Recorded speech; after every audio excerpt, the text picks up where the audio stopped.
Can I start with a question? Shalom Chere, we are in Tanya outside in chapter 17, which is a really nice. I like chapter 17 a lot. There's some really big practical takeaways from this, but Hashem, I'll just put my phone on silent. Could And we do a quick recap from last week? I just had two questions. okay, and well, just to finish my thought on chapter 17, it's not a particularly difficult chapter. Chapter 16 was a difficult chapter. It was it was a difficult chapter. And just be ready for chapter 23. That's a really difficult chapter. And then chapter 33 is very difficult. And then there's few other big ones at the end. Yes, so Gabriel. Okay.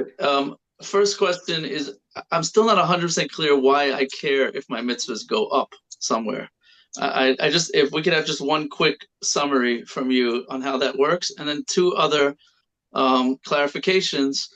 We mentioned that if you do a mitzvah Wait, with let his me bonus, let me let me answer that first, and then the answer the next two, yeah? well, they fit with this. So let me Okay. just say them. They're gone, yeah. We mentioned that his bonus brings your mitzvah up to the world of bria. That's the world of intellect. So I want to know what brings a mitzvah up to the world of etzilus.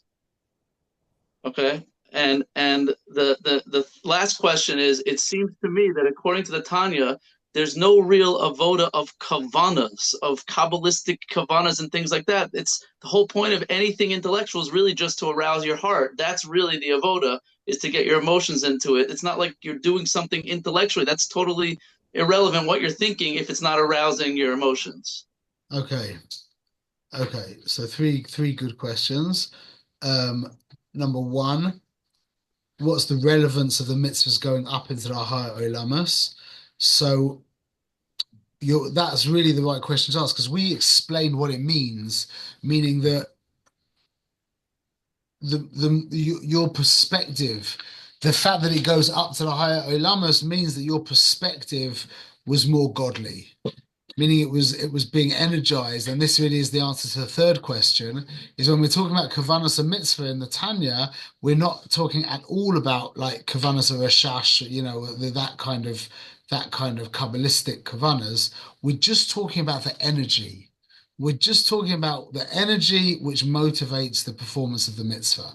Is it a mamash, a big energy, or is it no energy? Or is it a negative energy, meaning I'm doing it for an ulterior motive? I'm doing it for me. So it's just about energy levels. That's what we're talking about in kavana of a mitzvah in Tanya. So what's the relevance that it goes up? So the way Rav Shais Taub explained it, if I understood correctly, is that it's going to be an asid lavoi when there's the dira b'tachtoinim, we created the dira. The question is how lichtig is it going to be? The level to which the mitzvah arises, the level to which the mitzvah rises, dictates the amount of light that will be in the dira. But the dira is built through the Maisa mitzvah. How much light, how much gilui is there going to be? That is dependent on the amount of kavana the energy that we imbue the mitzvah with. Okay, so that's the question. That's the answer to one and three, I think. Is that clear? So You're number saying it's a lasted lavo thing. It's not really a Yeah, toelis. yeah. No, well, the teloeres to us is the idea of you're seeing it through a godly lens, and that's mitzvah gereres mitzvah. That, the more godly you get, the more godly you get. That's like the segula for behaving well is behaving well. And then if you could just catch that upward air current, that's the whole game, man. If you could just catch the upward air current. So when you're doing mitzvahs with energy, yeah, then you do mitzvahs with more energy and more energy and more energy, and you're just that's it. That's it. So there is a Toelis for you, but the way Rav Shais Taub explained it, the way I understood it, was that the Ikka Toelis is going to be an acid lavoi. When the dira is complete, it's going to be mamash lichtig. That's the Inyan. A mitzvah done on the level of Atzilus is the Torah of Aaron and the menorah, Lishma with bittel. which is what we're doing the mitzvahs at. That's the madrega that all of us are doing mitzvahs at. Now, if we're conscious, if we're not, if we haven't fallen into the trap of mitzvahs anashim u'melamada, yeah, and we're conscious Jews, the way I understand it, we are operating on the level of Atzilus. We're doing mitzvahs on the madrega of the Avos and of Moshe Rabbeinu. That's how I understand reality. Baruch Hashem. Okay, so Perek Yud Zion. Let's do it, man. Okay, b'zeh yuvin, Masha Kazim, kikar v'lecho davar ma'oid, v'ficha elvavcha la'asoisoi. So the Rebbe returns to the original question that he asked on the first page of the Tanya, yeah, or before the first page on the Shablat. The whole Tanya is based on this posuk, which is kikar v'lecho davar ma'oid. This thing, you should know this thing is very close to you, in your mouth and in your heart to do. Okay, so now he's answering that question, and he starts by saying, "B'choira hu b'levavacha neged achush shelanu." It appears to me, pardon me, it appears to me that that's not exactly the case. It's not close to my heart to do. Yeah, I'm interested in other things. My heart is lusting after the news. I can't get enough of Donald Trump. Yeah, or my heart is lusting after all the other things of this world, but not particularly after my avodas Hashem, the Rebbe says. Yeah, V'atori nitzchis. And it can't be because maybe you could say, it was from the previous Doros, that was from, the Dor Midbar when the Torah was given. Yeah, so it's no, Torah's nitzchis, meaning that's a massive klal, by the way. Those three words are massive klal, meaning that everything written in the Torah is absolutely 100% relevant to us today. Absolutely. She'ein kov moed. It's not very close to Dava leficha liboy mitavas oilam lahafech liboy mitavas oilam hazel avas Hashem be'emes. It's just pasha not close to us. Well, don't try to pull one over my eyes. This is not true. That it's not close to us at all, says the Rebbe. U'k'moshe kasa b'gemora ita year milsa zutrasihi. Is year such a small thing? V'kol shechein ava. These aren't small things, yeah? What do you mean it's so close to me? V'gam Amar Razal, and we're going to make it even stronger, says Razal, dafka lib, the tzaddikim, dafka libam meshusam. It's dafka the tzaddikim whose heart is in their reshus. The Rishayim are in the reshus of their heart. Ella comes the answer, to do it.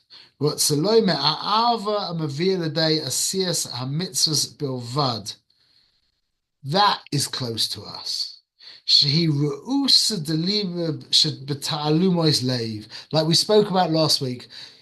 Have you got a palpable emotion? Are you mamish plutzing to do the mitzvah? Are you mamish bouncing off the floor like with Sumar Zilberberg?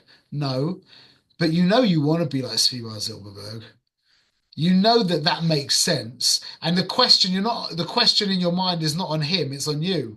It's like, why am I not like, and you know the answer because I'm so caught up in this and caught up in that.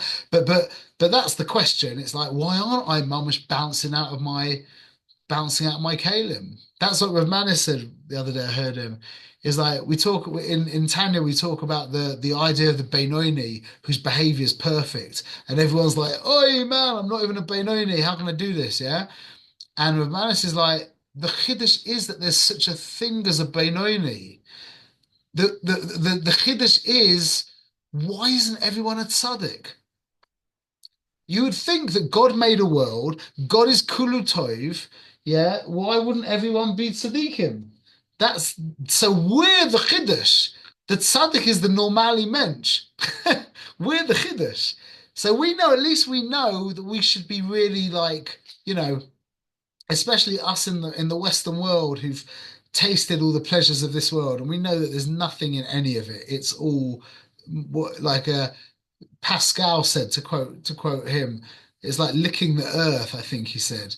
All the pleasures of this world is like licking the earth. We know that there's no ice cream that's worth, we know that a car, I told you the story when I drove my friend's car in Chicago, the final muck of a puttish, where I realized that although I thought I'd gotten over the fact of how nothing a car was, I hadn't really realized how nothing a car actually was. And I drive this fancy car, and I'm like, this is mummish nothing. This is absolutely mummish nothing. Yeah. And we all know that. We know all of the things in this world are nothing. And the things we're addicted to, the pleasures that we're addicted to, we wish we weren't addicted to them. That's it. So what's left? What's there left? There's nothing left. It's pasha. It doesn't take any kind of it doesn't take any bigness whatsoever to realize that there's nothing in this world worthy of our attention. That's not an Umdrega, it's just pasha. So we realize, so the what the Rebbe is explaining is the la soy. That's the ikka word here, is that you're right. Your heart is being pulled after this way, pulled after that way. But we know, like we said in the last chapter, that we should be mamash being pulled after reality. We know that, and we're just caught up in other stuff like funny things and addictions and his, we're ragil with certain things, etc. So the fact that we know that and that causes us to do, that's mamash gewaldig. Which is a awakening in the heart, a desiring in the heart, but in the concealed part of the heart. So it's not like we're bouncing off the parenches, yeah. But we've got a kind of it's a conviction, like we said. And the most important thing to remember about this is in regards to our relationship with our wife, because this is so when the feelings aren't there, yeah, and in the day-to-day grind of life, it's rare that the feelings are there. It's more, it's more often that the feelings aren't there. Not that we feel negative, but there's hi, how you doing? Good afternoon, good morning. What's for lunch? Take out the trash. Yeah, it's but that's okay. It's okay. Look, don't get me wrong. You should be working on. It's nice to have these feelings, but the doing, as long as you know that it makes sense, that's very very hailing. That's worth a huge amount, worth a lot. Gamki Eino Bihizgalas Liboy Karishbe Aish, and even though it's not in the revealed part of the heart, like a flamey Karishbe Aish, the Davze Karov Ma'oid. And look, this is one of my favorite lines coming up in the Tanya. It's very close. Karov Ma'oid v'nokol and easy. Lakol Adam Asher Yesh Loy Moech Bekad Kadoy. For any man who's got a brain in his skull, and there's a bunch of us who don't, by the way. What does it mean has a brain in his skull? It means he can choose what he thinks about. If I was just turn around to everyone right now and say, well, everyone start thinking about a pink elephant on roller skates. You'll start thinking, you can think about that. It's not a problem. And then I can say, now start thinking about a blue rhino on a skateboard. Yeah. Where's the pink elephant? Poof, gone. Now we've got a blue rhino. Now start thinking about a green lion with a gun. Yeah. And you can just go from image to image to image. Yeah, that shows you that you are 100% in control of your thinking. 100%. You might not be able to discontinue and stop and still your thinking. That's a madrega. That takes a lot of practice. But to distract yourself, to move your mind into a different thing, that's called moich bekad kadoy. Ki moichoi bereshusoi, because your brain is in your reshus. You can think about what you want to think about. And as we've said so many times, we have these negative thoughts. See, forget the trafe thoughts. Everyone knows you've got to get the trafe thoughts out of your head. But what about those thoughts about, I'm such a schlepper, or I never get this right, or I just can't do this, or I can't do that, or I'm so unlikable, or this guy's so much better than me, or all the things that we think about, yeah? I think you have a bigger chiyuv to get those thoughts out of your head than the treif thoughts, than the pizza sticker thoughts. You don't get me wrong. You have a massive chiyuv to get that out of your head as well. But I think it's a kol v'chomer, because those thoughts about how rubbish you are and how useless you are and how he's better than you and she's better than him, yeah, those just drag you down into a very anyways. He says later on in the Atzvus is the Yetzer Hara's ikka weapon to push the Yid into a ber shachas mamash, into a ber she'ein boi mayim. Yeshu akrovim v'nachoshim. Chmon al-Islam. Ki moicha b'reshuzah v'yachol. Lisboinein boy b'choah sheyach poitz. He's able to meditate on whatever he wants. And that's, by the way, one of the fringe benefits of learning Chassidus, like the way we're learning it, getting the inyanim, like getting inyanim deep, like getting the deep inyanim. You've got things to think about the whole time. You always, your mind, you've always got what to think about. It's different than when you're like deep in a sugya and Gemara, yeah. Because to get yourself back in that sugya, even if you're very deep into it, it's like a diesel train. You have to work up slow, once you're in it, you can't be stopped. But to get there is like, but when you're in these inyanim that we're talking about the whole time, yeah, your mind is ready to start processing. You can always bring your mind back to kedusha. Always, that's a really big like fringe benefit. So Yachol is boinen boy b'cho asher yachpoitz. Ukish is boinen boy b'gedulas ein sof bochu. When he's misboinen, when he contemplates inyane kedusha, memele yoeli b'moicha kol panim ha'av Hashem ledabka boy b'kiyum mitzvosav v'toyasoi. Memela, it's almost automatic that he will give birth in his mind, in the worst case scenario, to a love for Hashem, to be dabik to him in his kiyum of mitzvahs and Torah. Okay, I want to emphasize something which is really important, that if we're involved in the kind of books that I am involved in the toilet, yeah, then you might think that when you're sitting there in the restaurant waiting for your wife and you happen to have your sefer with you, you might think that it's a good thing to just try and sit there and think about God or something like that, or try and be present, whatever. Yeah.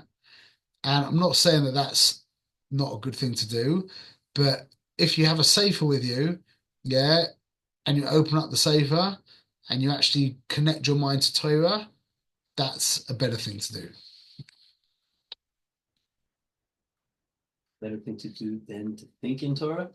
To try and like be present, or to try and like So these Goyish ideas, or yeah, like that's what the Goyish books lead you to thinking, is that this idea of being able to just sit there and not do anything, be completely still, and like you should be able to do that. Like that, don't get me wrong, you should have practiced enough that you are able to sit there and be still for a number of hours. Yeah, that is, we do want to be there. We do want to have that skill, but it's better to take out a book.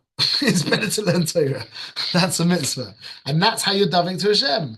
That's how you're daving to Hashem. The vekas to Hashem is by doing mitzvahs and learning Torah. That is the vekas to Hashem.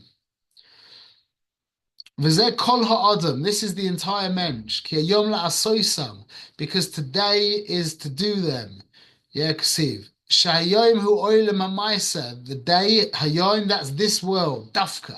Ulamacha, and he doesn't finish the thing. Ulamacha is to be makabel the schar. Okay, but right now we're here to do mitzvahs.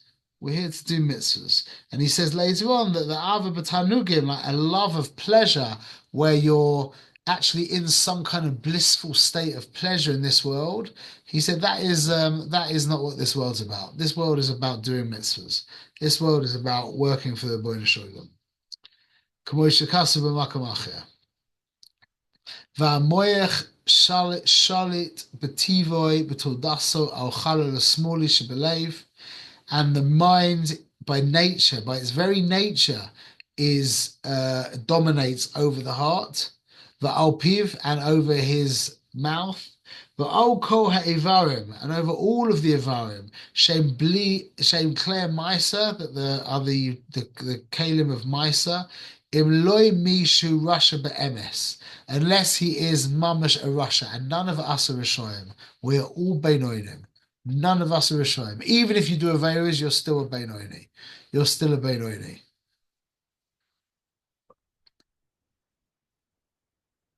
When you're doing the avera, you might be a Russia. But the minute you stop doing the Avera, you're back to Beinoinihood. שהרשויים הם ברשוס ליבם, באין ליבם רשוסם כלל. And unlike the tzaddikim who we said are in control of their heart, the Rishayim are being controlled by their heart. And that brings you to the famous statement that Stephen Covey said, money makes a great master and a great slave and a terrible master. And I think you could say even more that, even deeper than that, technology makes for a wonderful slave and a terrible master. But I think according to this, what makes for the ultimate slave and the worst master is the heart. When the heart is under your control, that's the most wonderful servant you can have. But when we're in control, when we're being controlled by the heart, that is the worst master we could ever have. V'ze oynesh al goido v'oitzim avoinam. This is in Yana de Yoma. And this is their oynesh, the Rishayim, the oynesh of the Rishayim that they get given to the reshus of their heart, to do with how bad the bad stuff they're doing. And the Torah is not talking about mesim. So when the Torah says it's come over alecha davar ma'od, yeah, it's not talking about Rishoyim, because Rishoyim, it's not true. They're not in control of their heart. They're not in control of their mind. They've got no control over their faculties bichlal. So they're called mesim. Why Rishoyim called mesim?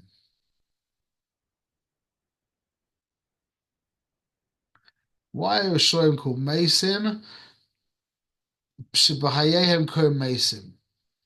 Why even in their life are Rishoyim called mesim?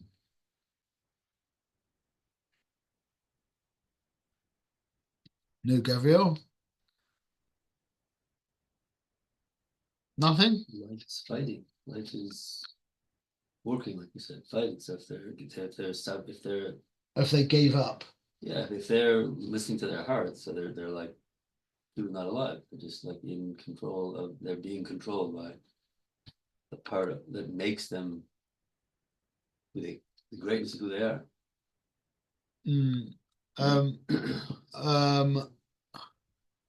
Well, look, the first things first, let's get straight. There's only one power, yeah?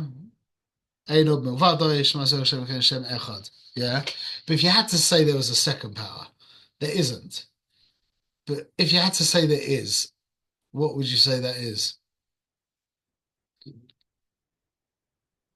If there was one other power, Hashem powers it.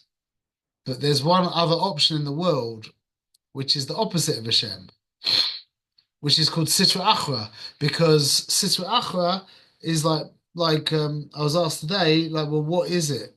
And the answer is, well, it's not even nothing.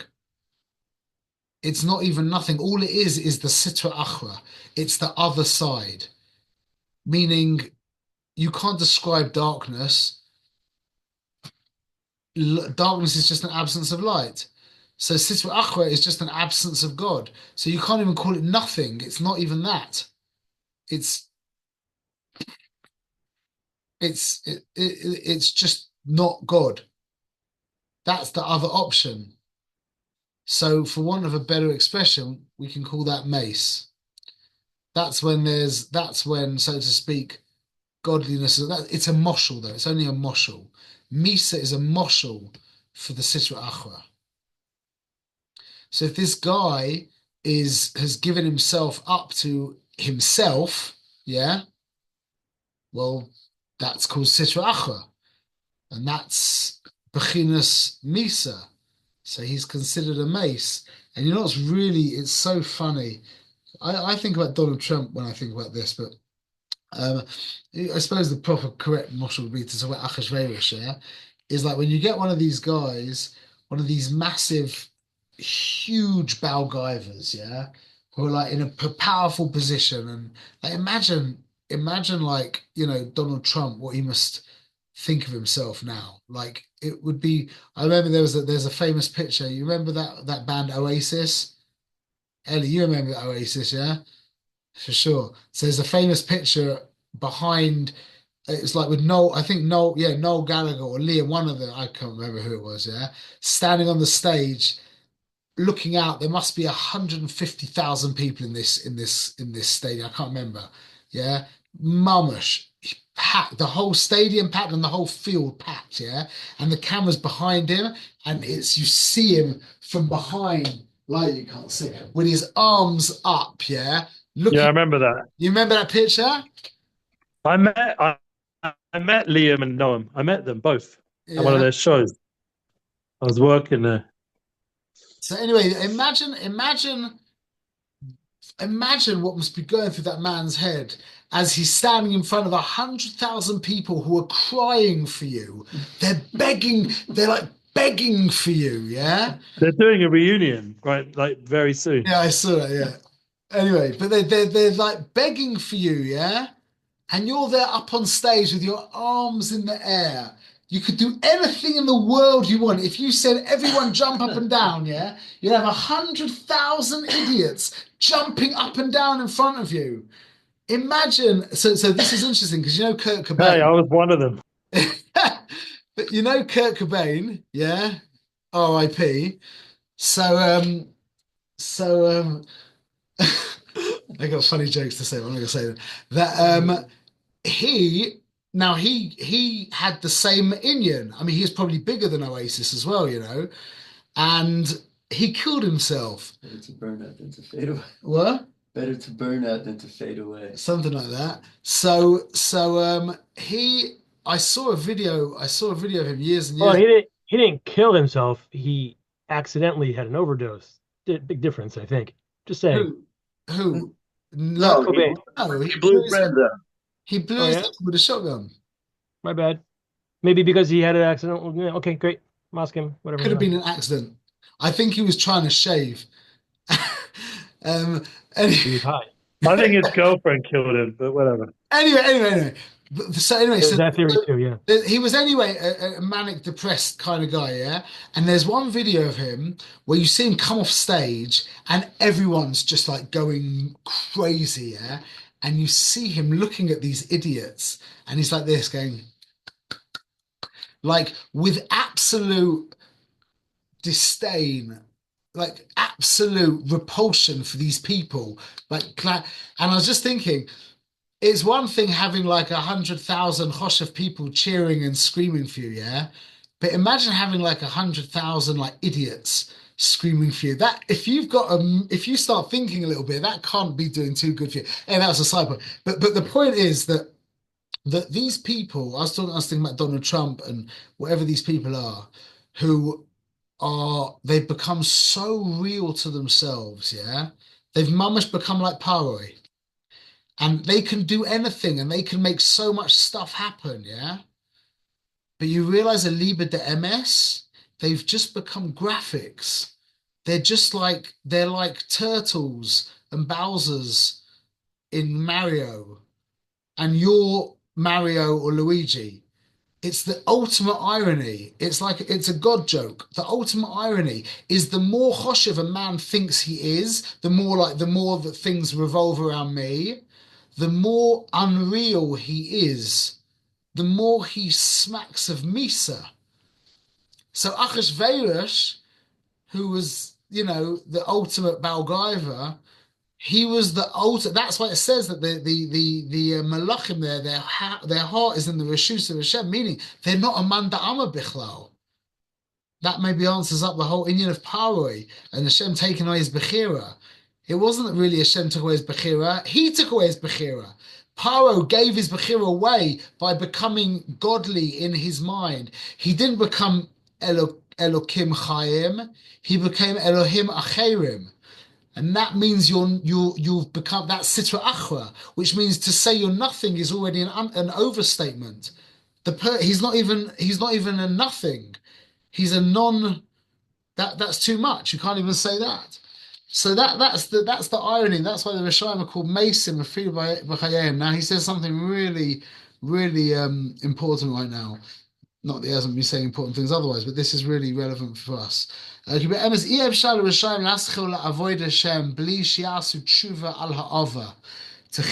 it's impossible for the Rishayim to return to Avodas Hashem without them doing tshuva on what they did. Lishboa klipus shemasach mavdo machitza shabaz maseches beinam levim shbishmayim. Are they shvius liboy merius nafshay al chatov?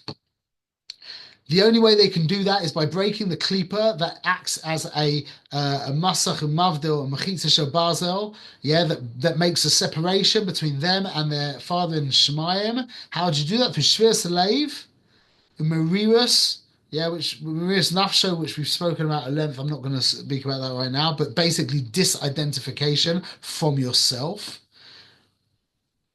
Al chatov, on his sins. Now listen to this. This is Moira Kadiuk. If you turn to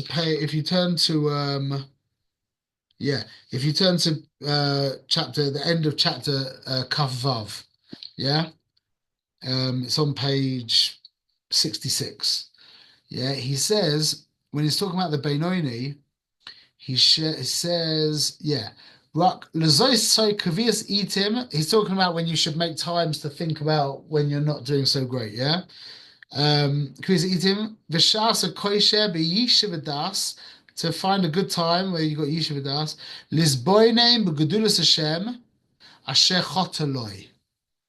This is the answer that the Rebbe gives the Benoni for tshuva. Be misboinen on who you were choite against. Not to be misboinen on your chatoim. Be misboinen on the one that you were choite to.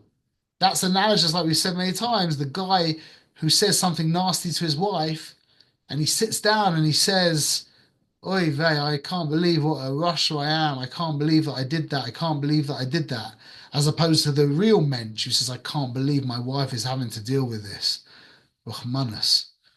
That's a man who's truly married, who feels bad for the fact that his wife is having to deal with him, as opposed to, "Oi, I can't believe what level I've fallen to. I can't believe how unholy I've become." Don't get me. That's already a madrega. But the real madrega is when the man is broken over the fact that his wife is having to deal with such an idiot. That's a madrega. But look at the diuk here. So he says that's the madrega in Kaf Vav. When the Rebbe says that you should be mizboinen on who you're choite to. Whereas in Yud Zayin, when he's talking about the Rishayim, he says, on his chatoim. So in this case, the Rebbe is not saying, "Listen, Rasha, start thinking about how you were choiter against God." He's like, that's not for you right now, man. The matzav that you're in, think about what an idiot you are. Think about what an idiot you are. That's it. We'll get to thinking about how you were over and how you've upset Hashem and how you're not pulling your weight and all that stuff. We'll get there later. First things first, be misboin on what an idiot you are and how lowly you've fallen and the fact that you're doing all these averas and you've got such greater potential and you're so much more choshev and v'chulei v'chulei. That's the Rebbe's that's the lowest. The Rebbe, do you hear the covered with which the Rebbe approaches us with? He's like, this is the lowest level of a yid. The lowest level of a yid by the Alter Rebbe is a man calling himself an idiot, and that's a b'di'evid. The Rebbe's like, you know what you are? You're so you shouldn't be thinking about he's machshiva so much that he's like a regular yid should be thinking about the fact that he was choiter against Hashem. You don't need to think about your evasion. You're not on that lowly level about thinking about how rubbish you are. Think about how that you were choiter against Hashem. So in the worst case scenario, the Rebbe gives us reshus to think about what an idiot we are. That's the worst case scenario. The worst case scenario, you can think a little bit about what an idiot you are, that you did all these averas and that you could do much better than that. And that will break your identity of who you are. I'm dealing with a guy right now in New York who is having a real Shvira Salev, like a textbook Shvira Salev. And it's mamash a reset. This guy is like on the floor. He can hardly move. He's like literally, it's a complete reset. And if he's able to break out of it, he will be a completely new man, capable of becoming whatever he needs to become. It's moiridic. It's moiridic. Based on what you said before, that we're all Benoni, but then it's not like the so Chaf Vav is applicable to everybody. Yeah, we are Beinonim. We are Beinonim. Remember, the Tanya delineates the Tzaddik Benoni in Russia. They are not people, they are experiences. That's so important to remember. They are not people, they are experiences. And our default experience is the Benoni experience, meaning someone comes up to you and says, I got some really juicy Lashon Hara, listen to this. What do you say to him? Get out of my face, leave me alone. We don't want to do Averas.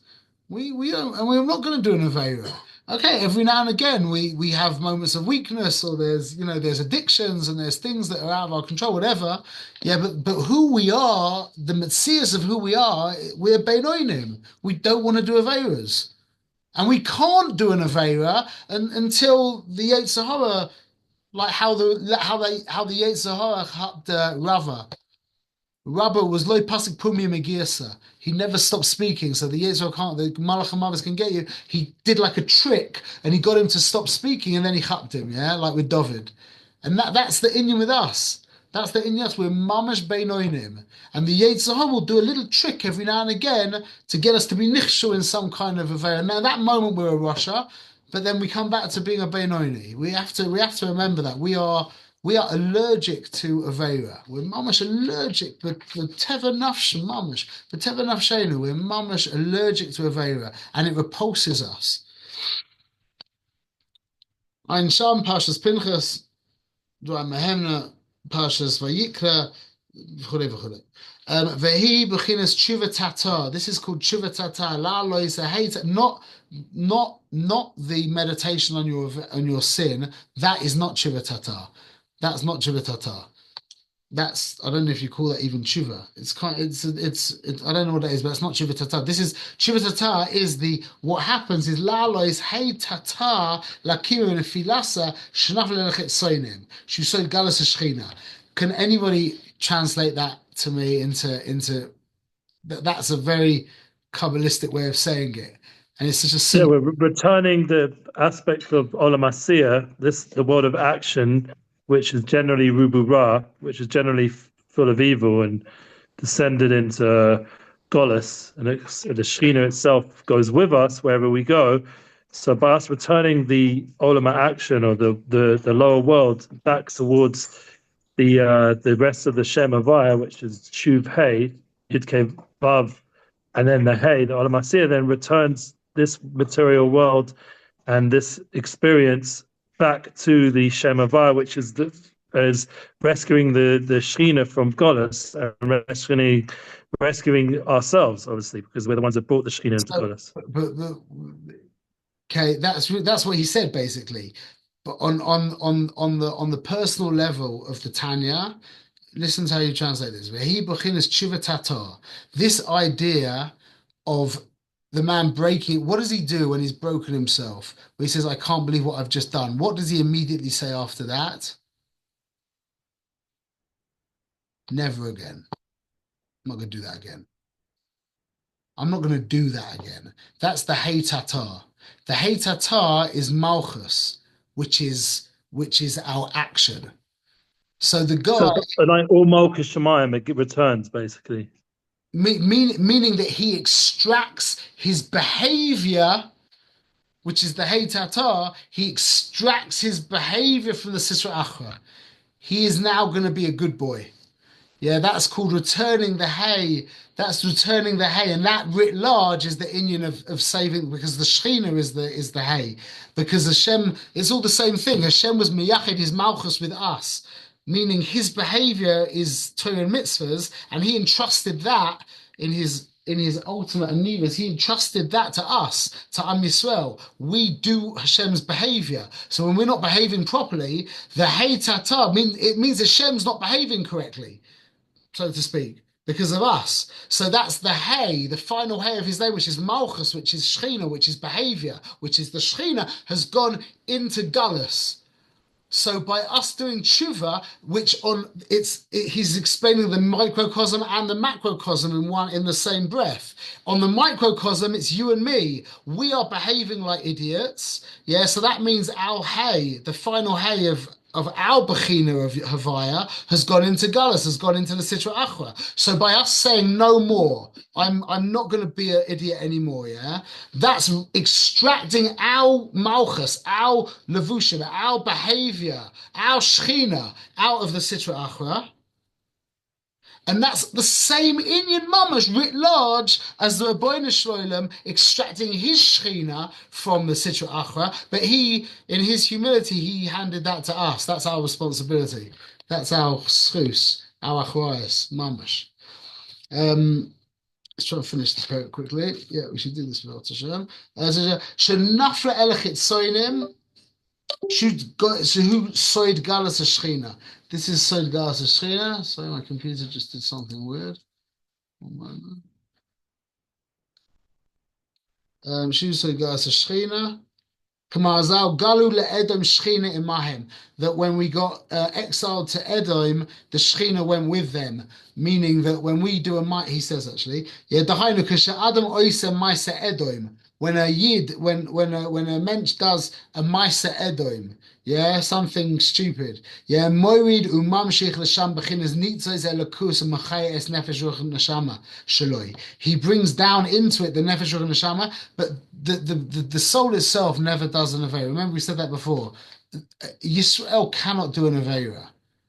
The Yisrael part of you gets dragged into an Avera because of the human element of you, but the Yisrael part of you can't do an Avera. He's never Meshutaf in the Avera. Yeah? Shaloi. Hamalubashem boy benefesh bahamis mea klipa shabali boy shabachale smuli hamoileches boy boide rasha umoisheres be'ir katana shaloi.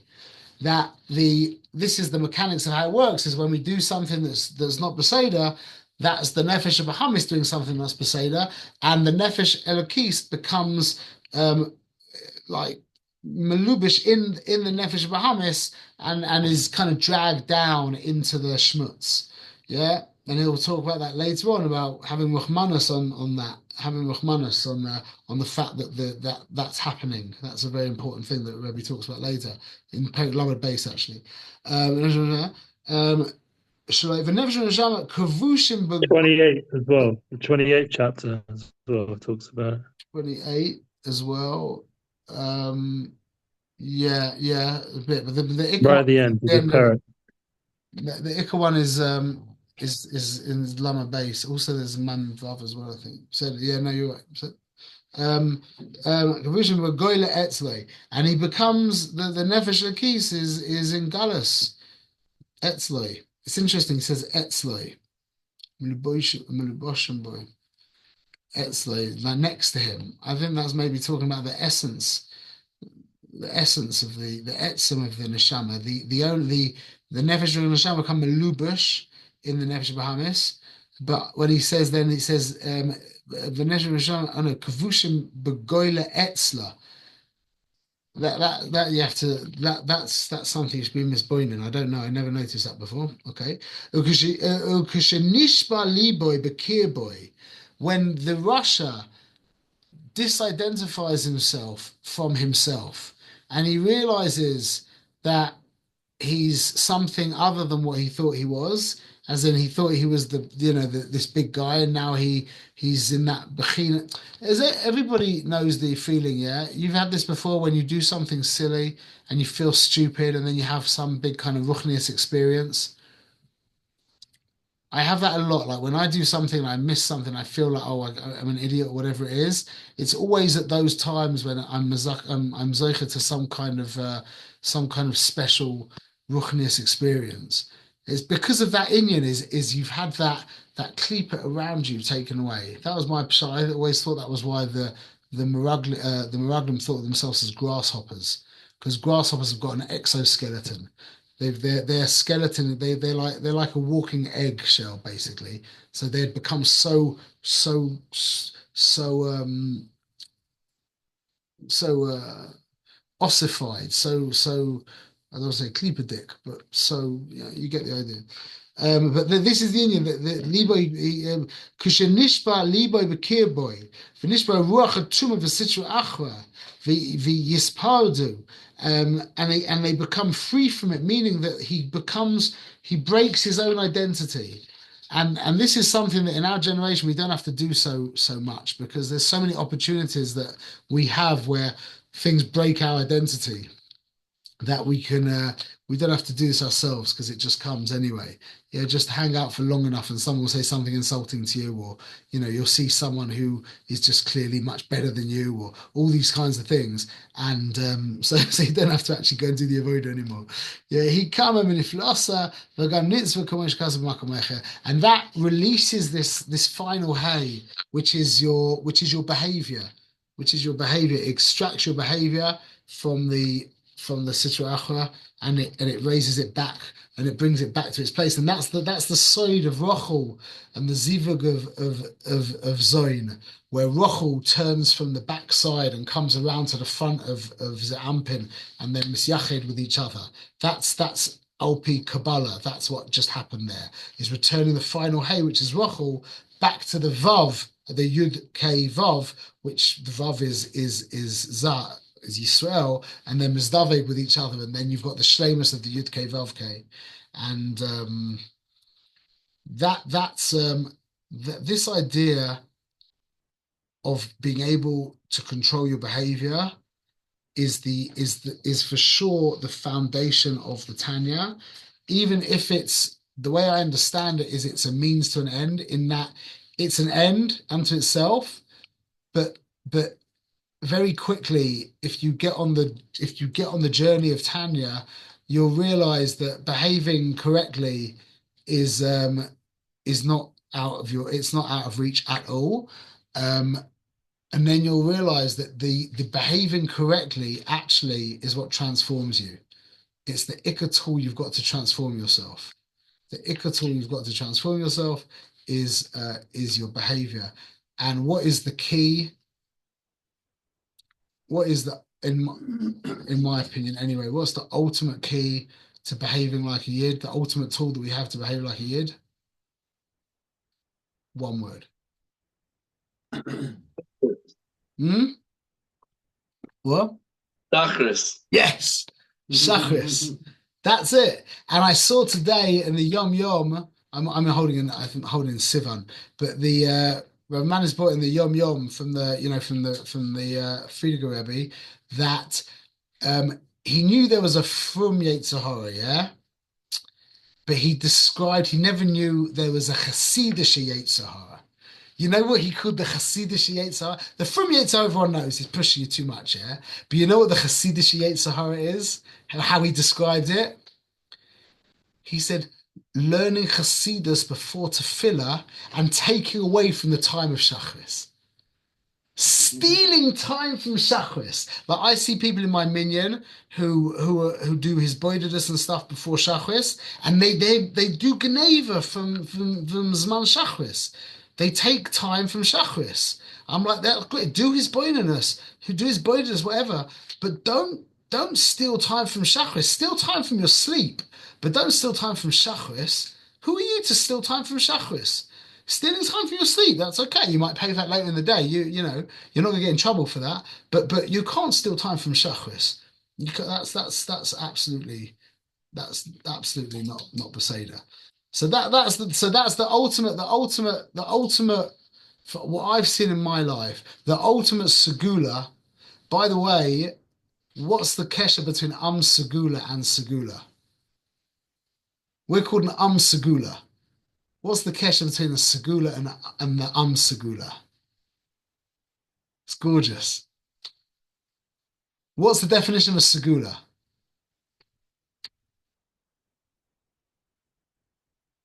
Tool that helps you. It's an act that has no logical connection to its outcome. Meaning, why does it happen? Kacha. There's no reason. That's an segula. There's no logic to our relationship with the Ribono Shel Olam. That's an segula. It's not to do with logic. It's not like you can't call working out a segula for good health. Yeah, I mean, people might say that, but that would be a borrowed term. Yeah, like a segula is like putting a brick on the kever of Shimon Tzadik and writing about that you don't want your child to go off the derech. Yeah, that's a segula. Yeah, but working out and getting healthy, or not smoking cigarettes and not getting all kinds of muckles, you can't call that a segula because it has logic to it. So a segula is where there's no logical connection, and that's exactly why we call it segula, because our kesher to Ribono Shel Olam has got absolutely nothing at all to do with logic. Thank God, because if it did have what to do with logic, we might not be around anymore. So, Baruch Hashem, we're there 100%. Okay, we should be zocher to behave correctly, and then to What is be proper? How do you define feel proper more behavior? How do you define proper behavior? Torah mitzvahs and not aveiros. Eliezer just said, "How do you define proper behavior?" And the definition is Torah mitzvahs and not doing aveiros. So we should be zocher to extract the hay of our behavior from the Sitra Achra, return it back to the Yud Kei Vav of our Metzias, and that's poil. That's poil, and it keeps going up and up and up. We should find ourselves on these awesome hot air currents, and not only should we keep going up and up and up, but everybody around us should also keep going up and up and up and up and up, and that should schlep up all of the human beings in the world, and that should schlep up all of the behemoths and all of the chayas and all of the trees and all of the plants and everything and all of the doimim, and the whole thing should go back up. Bezrat Hashem. Okay, Zayagazem Chavre.